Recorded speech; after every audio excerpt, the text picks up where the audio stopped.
एक छोटे से लेकिन साफ सुथरे घर में एक खुशहाल सा परिवार रहता था।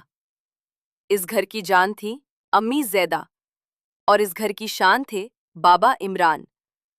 दोनों पति पत्नी ने अपनी पूरी जिंदगी मेहनत, सब्र और प्यार में गुजार दी थी। उनके 4 बच्चे थे। सबसे बड़ी बेटी अमना, उससे छोटी आयशा, फिर बेटा उस्मान और सबसे छोटा यूसुफ।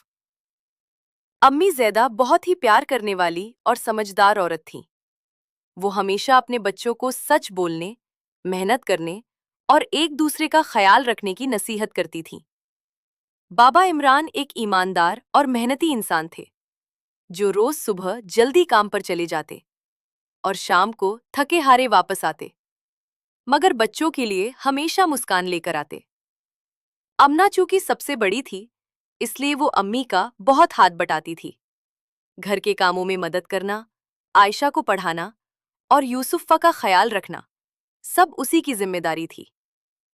आयशा पढ़ाई में बहुत तेज थी और हमेशा सपना देखती थी कि एक दिन वो डॉक्टर बनेगी। उस्मान को क्रिकेट खेलने का बहुत शौक था और वो हर वक्त बैट और बॉल लेकर गली में निकल जाता।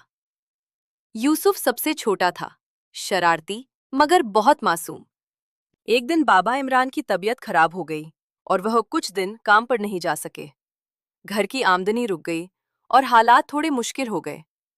अम्मी ज़ैदा ने बच्चों को पास बिठाया और प्यार से कहा, बेटो, जिंदगी में मुश्किल वक्त आता रहता है, मगर हम हिम्मत नहीं हारते।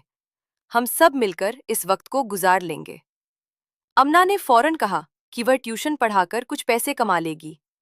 आयशा ने भी अपने जेवर अम्मी को देने की कोशिश की, मगर अम्मी ज़ैदा की आंखों में आंसू आ गए और उन्होंने कहा, मेरी बेटियों, तुम्हारी नीयत ही मेरे लिए सबसे बड़ी दौलत है।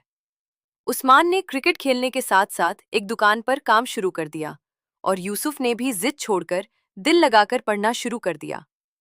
पूरा घर एक दूसरे का सहारा बन गया। कुछ हफ्तों बाद बाबा इमरान ठीक हो गए और दोबारा काम पर जाने लगे। जब पहली तनख्वाह घर आई तो सबने मिलकर शुक्राने के नफल पढ़े। अम्मी ज़ैदा ने कहा, देखा बच्चों, जब परिवार एक साथ खड़ा हो जाए तो कोई मुश्किल बड़ी नहीं होती। उस दिन सबको एहसास हुआ कि असली दौलत पैसा नहीं, बल्कि प्यार, एकता और एक दूसरे का साथ है।